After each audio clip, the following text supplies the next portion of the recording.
Hi, I'm Danny Lipford. And I'm Chelsea Lipford-Wolf. Thanks for watching this episode of Today's Homeowner here on YouTube. And don't forget to leave us a like and a comment. And be sure to share with a friend, subscribe, and hit the bell icon so you get notified of new videos. Thanks and enjoy the show. There's a lot of ways to add living area to your home. This week, we go underground. Today's Homeowner with Danny Lipford, the voice of home improvement, with projects, tips, and ideas to help you improve your home. This is a fairly good-sized house, but this family, like most families, need just a little more living area. Now, we're in Minneapolis this week, where most of the homes have available space down below in their basement area. Now, it's a very common renovation to convert this basement area to, say, a game room, media room, or maybe even a bedroom. Well, we're going to talk to a contractor that specializes in this type of renovation. He'll share with us some great tips on some of the things to avoid and some of the things you just have to do. Now, we'll check on the project that's taking place here, as well as a number of others. And I guarantee you some great ideas this week. Stay with us. One thing I've learned as a remodeling contractor over the years, that every renovation project is just a little bit different than the next. That's particularly true in basement remodeling, because almost everything you do in a basement can affect the rest of the home. So you have to pay a lot of attention to detail and really pay attention to what's existing in a basement. Well, we found a great contractor here in the Minneapolis area, and he's downstairs getting ready to kick this project off. His name, Matt Cook. Well, Matt, looks like you got plenty of room to work with in this basement area. Yes, we do. This is a fairly large space. The Lawrences are planning on creating a big space for the family for entertaining, recreation. They've already started using the space, as you can see. I'm sure that's not uncommon in a lot of the basements that you work in, that people start utilizing that a little bit. Yeah, the video games for the kids is kind of where it starts. So as we get into things, that might end up somewhere else. Sure. From a design standpoint. Well, I know there's a lot to designing and making all the pieces fit together in a basement, and you guys do nothing but basement renovation. That's correct. Why is it so popular with homeowners? Today's homes are built with anticipation of the basement getting finished. And so the ceilings are higher, they're pretty dry, they're protected as the home's being built, and you've got about a 30% of the home's total square footage below that ground level. So it's really good usable space, and the cost for the investment is relatively low compared to an addition where you've already got your floor, your ceiling, and your four walls in place. Well, I know a lot of homeowners are really concerned with getting their money back when they sell their home in terms of the money they put in their home, but I understand the Lawrencers are more concerned with how it'll impact their lifestyle. We really are doing this because we want to create a lifestyle, because we know that we're going to be in this home for a very long time. So we wanted to have things in it that, you know, from the space perspective, from the theater to the exercise room. As our kids get older, we like to entertain. So we were really looking at it from the standpoint of what are the things that we need, because we plan to be here a very, very long time. It wasn't so much the investment for resale as it was really what we wanted out of our home. I think if we had to build on, it would be a much more challenging probably evaluation. I think at that point, if you had to build on that much extra space, I would personally look to move to a different house. With a basement that's already here, unfinished, conceptualize it a lot easier. I think it's just much easier to do it as a finished basement versus add-ons. Well, Matt, it sounds like the Lawrences know exactly what they want to accomplish with this space, but I guess that's probably not always the case when you make that first visit out to see some homeowners. No, it isn't. Things differ quite a bit. One of the things we first want to discuss with folks is what their lifestyle is and how they're going to use the space. But before we can get into the design and how the space is going to be laid out and exactly what's going to be done in it, there's some real basic things that we have to take a look at. I'm sure spaces like this, some are a lot easier to convert and finish out as finished basements than others. This one's pretty wide open, high ceilings, and but I guess there are a lot of things to consider, huh? Yeah. One of the things is ceiling height. Make sure there's enough clearance to do everything you want in the space. Another thing is what you're leaning against here. This structural post can be a nuisance, and it could also end up becoming a real advantageous architectural feature when the space is finished. Mechanicals, of course, have to be in place to support the additional load that's going to be pulled off of that square footage and getting it finished. I guess if you have a bathroom going in, you got to make sure there's some way of getting the drainage in the slab area. Yeah, and we're real fortunate here with this location. The plumbing here is very close to the specific location where the bathroom's going to be. Most spaces we end up moving the plumbing just a little bit, or sometimes real far. In this case, we're only going to be moving it a couple of feet to make it work. Now, what about the design? I understand your company also really assists in creating the right design for the homeowners. Yes, yeah, that's a real key part of it. With every space, it's based on lifestyle, it's based on return on investment, how long you're going to stay in the home, and what you're going to use the space for today as well as 10 years from now. You know, a lot of times it's driven around family and children. Right. So we'll create playrooms in spaces where the children are young that can later on be converted into possibly a billiards room or a game room for teenagers. Now, speaking of children, I understand that the two boys here love their hockey rink here, so they may be a little upset with the renovation for a little while. Yeah, they. I imagine they're probably a little bit torn right now, but once it's all completed and put together, they'll really enjoy the space, and they'll probably have their friends begging to come over and hang out with them. I'm sure they will. This will be a cool spot. Now, I know you're going to start this in just a couple weeks, but I'd love to see a basement project that's a little further along than this. Okay, yeah, we have a couple in the area we'd be glad to take a look at with you. Well, we'll take a look at that next, right after our simple solution. It's time for this week's Simple Solution from home repair expert Joe Truini.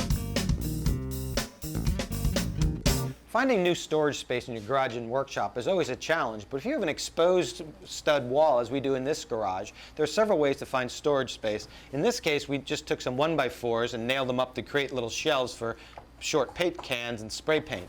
But for storing larger items, you can try this idea. It's a swing-away gate that allows you to store moldings, brooms, pipes, any item that won't fit on a smaller shelf. Now, in this case, I just took a 1x4 and cut it slightly longer than the distance between the studs and held it in place with one drywall screw. Now, on this end, I took two 1x2 cleats and just screwed them in place to give the horizontal member a place to rest. Now, by swinging it out of the way, it allows you to store taller items that you wouldn't be able to get in because it would hit the ceiling above. Then the final piece is down here in the bottom. It's simply a piece of 1/4-inch lath that I nailed across the studs, and that just prevents the bottom of the items from kicking out into the room. This week we're in Minneapolis and we're looking at everything you need to know about renovating your basement. And helping me out with this information is Matt Cook, whose company, Finished Basement Company, does nothing but that. Now, Matt, this lot here just seems perfect for a basement situation like you have. The front of the yard kind of level with the street out front, and then it flows right down. It's got to be perfect. Yeah, this is very common here in this market, that the homes are built on a lot like this. And what the builders have done is they've taken advantage of the rolling hill effect, allowing to put in windows and doors on the back of the house and make it feel and function just like a main level. Well, I know earlier we looked at a project that you were just about to start in a couple weeks, but I understand this one is pretty far down the road. Yeah, this one's getting near the end. Let's take a look at it. Now, Matt, this is pretty close. I guess just a little bit of flooring here and there, a few touch-ups. Man, I love this bar right in the middle of this area, and a fireplace over here. You got a lot going on in this room. Yeah, we're getting really close. All we've got to do is get some appliances installed, some components, some low voltage, miscellaneous small things at the end of the project here, and then we'll be having a full home theater installed down here. Oh man, I bet the homeowners are looking forward to this space being completed. Now, somebody didn't just come down and start hanging drywall here. There's a lot going on with these ceilings as well. Yeah. Our design team put a lot of time and focus into the attention and detail in the space. We really make sure all the details are nailed before even one nail gets pounded. Makes sense. Okay, and I guess any time you're designing something like this really does have some unique challenges. Yeah, there are a lot of unique challenges in basement design. One of those is overcoming people's preconceived notion of what a basement looks like. So Matt's team has created a showroom with some of their favorite basement features, like the bar and the built-in home theater. Those things, as well as some simple ideas like storage benches to cover ductwork and plumbing, or the mouse hole under the stairs for the kids, have such an impact that they regularly end up on customers' jobs. Now, combining these ideas with the customer style and the basement's physical limitations is another challenge that falls to the designer. One of the designers on Matt's team, Molly Howe, explained why her job is rarely dull. Basements provide a lot of unique challenges for designing. You have a lot of structural things you have to work around as far as posts and beams. You also have all of the existing utilities that you need to work around. We create a lot of ceiling detail to frame in the soffits and create some interest that way rather than leaving them as is. We also have to work within the existing plumbing roughs. We can break concrete and move things, but we try to stay, as close to the roughs as possible. There are other challenges simply as far as creating the right space layout. A lot of people want many things in their basements, and we need to create a proper flow to incorporate all of the things on the one level that they need. Boy, Molly really pulled out all the stops on this design, but I guess you really didn't have to do this much ceiling work to conceal all of the duct work and all the electrical. No, it's not always necessary to do all of this. Most basements have a ductwork down one side of the space. Right. And it typically gets built over, which creates somewhat of an asymmetrical effect in the space. Right. We further go a little further than that and create a balance and symmetry around the space by adding additional what we call superfluous soffit. As we did over this bar here, it's kind of got this little canopy over it to give the space some definition. That's great. Yeah, that's a good way to kind of, hide everything, but still add a nice element to it. Now, Matt, what about water problems, any kind of moisture problems? A lot of people that have basements have experienced that. How do you deal with that? As far as moisture problems go, they usually are coming from somewhere else. Right. It's something we identify really early on in the process, far before we get to this stage. One of the things we've learned as a contractor is to know what we don't know. Right. So there are companies out there that specialize in getting the water from coming into the house, and if it is coming in, getting a way to remove that. I see. Now does that guide some of the decisions a homeowner should make with the materials that they choose, say flooring? Yeah. There's certain products you absolutely don't want to use in a basement. Okay. Anything that could, like a hardwood floor would. Yeah, I can see where that'd be a problem. It'd soak up that moisture and wick and twist and do And what different about things carpet? like That would be a problem too, wouldn't it? No, carpet with padding. They have a moisture and mold resistant padding that works. Okay. It allows things to breathe so that moisture doesn't get trapped. Okay. And do you find many people using basements for additional bedrooms? Yeah, it's very common. We've got a bedroom here in this space. We've even enlarged the window in the bedroom. I see. I guess you had to do that, egress issues, being able to get in and out? Yeah, it wasn't quite the right dimension to be able to get in and out of the space for safety. I see. Now understand also that it's a big advantage in an area like that to include a closet. I understand the appraisers like to see that. Yeah, that closet really gives it that true definition of a bedroom for added value to the home. Okay, all right. Well, I know you're not too far away from completing that, and when we come back, Matt's going to hang with us a little bit longer and take us to a basement that's completely finished right after our best new product of the week. Let's join Danny at the Home Center to check out this week's best new product. Window blinds have always been a great way to block out natural light or to maintain privacy in your home. But when you're in a hurry, or your hands are full, or if your blinds are behind furniture on a hard-to-reach window, tilting the blinds open and closed can be a hassle. Now, if you had a blind that could be operated with a remote control, that would make life easier. The Control Mate blinds from Bally may be just the solution you need. You just press the button like any other remote, and the slats tilt open or closed up to 50 feet away. Here's how it works. There's a battery-powered motor pre-installed in the headrail of the blinds, so it's ready to operate as soon as you take it out of the box. Since everything is ready for you when you receive it, that means you don't have to worry about any wiring, making this a very easy do-it-yourself project. Now, these blinds are ordered specifically to the exact size of your window with the motorized feature as an available option, and they're available in vinyl, wood, or faux wood. So the only thing you have to worry about is keeping up with the remote control. We're here in Minneapolis and we're talking with Matt Cook, who's a specialist on basement conversions. Now, one thing that all basements have in common, you got to get down to the basement area. And do you ever have any problems with any of the existing stairs that you work with complying with all the codes? Typically we don't. Most of the basements are built when the home's built with intention for them to be finished at some point. So most of the codes are met. In older homes, occasionally you run into an issue where they need to meet certain width requirements, certain height requirements, and have enough distance at the bottom of the stairs to create a proper clearance. I see. Okay. One of the problems we do run into, though, is making the proper flooring selections at both the top and the bottom of the stairs. Now, how does that affect it then? I mean, I see you have carpet running all the way down, but how would some other flooring affect that? The rule is that the stairs have to be within a consistent height of each other as far as the risers go, I see. going up and down. So if you've got a certain height going all the way down and then all of a sudden you add something here at the bottom of the stairs that's different than that, it throws it off. Okay, so like a hardwood, a 3/4 inch hardwood, which of course is never a good idea in a basement, but a thicker floor, then you really running into some problems. Yeah, you could potentially have to rebuild the entire set of treads in order for that finish to work. Yeah, homeowner doesn't want to hear that, do they? No, no. Another thing with stairways is that they have a tendency to feel like a real dark tunnel effect. And so when we finish a basement, we always open up the space if possible. This load right here is structural, so we're able to carry that load between these 2 points and open this up and put a handrail in here. And the idea is to kind of give it that welcoming effect, like you're walking into the foyer of the home on the main level, and you see a nice spindle and rail coming. Oh into yeah, the this space. definitely looks a lot better than if you had left just the wall there. But I know you just finished this just a few weeks ago. Kind of show me around. Yeah, right behind you here.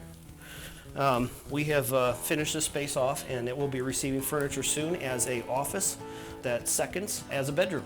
Across the hallway here, we have a full bathroom with a large vanity. Got a unique storage area on both ends for either trash cans or anything different you'd want to stick in there.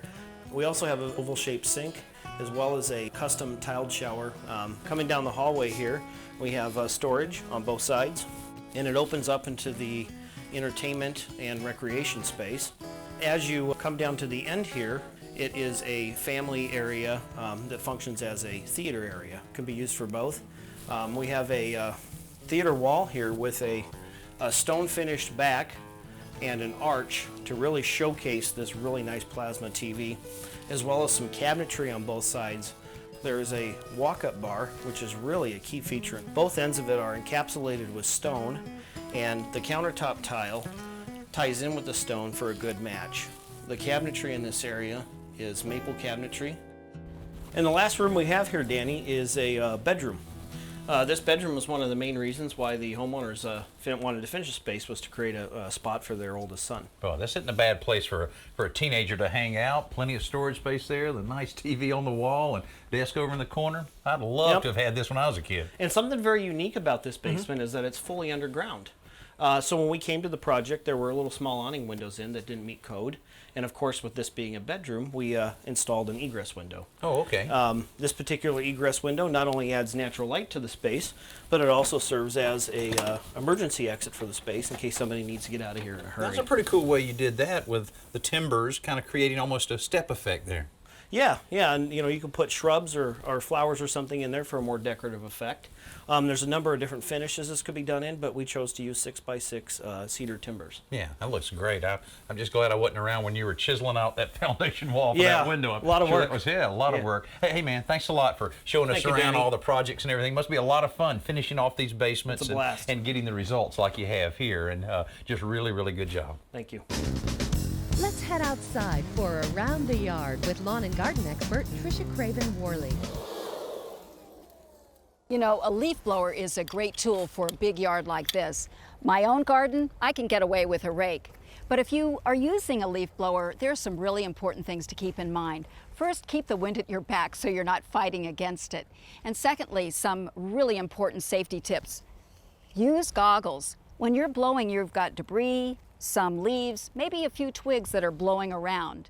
Also, always use earplugs. The frequency of these machines is pretty high and can cause damage.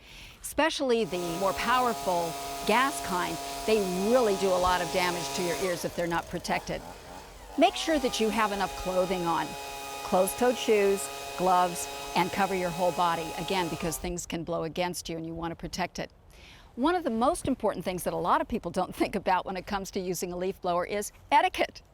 Make sure that when you're using your leaf blower, that it's not too early in the day, not too late at night, and that you're aware of what's going on in the neighborhood. And finally, be aware of where you're blowing your leaves, not in your neighbor's yard. Just keep everything right in your own. Well, just a little touch-up painting and a few plants along these window wells, and they'll look like they've been here since the house was built.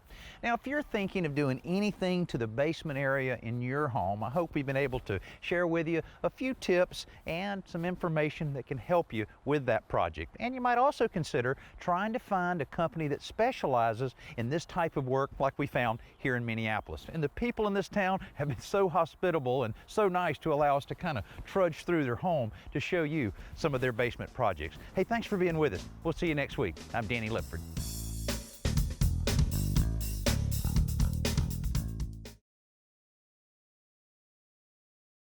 Hey, thanks for watching this episode of Today's Homeowner. And don't forget to comment, like, and hit the bell icon so that we can notify you when new videos are posted. And don't go anywhere, click around and continue the home improving fun.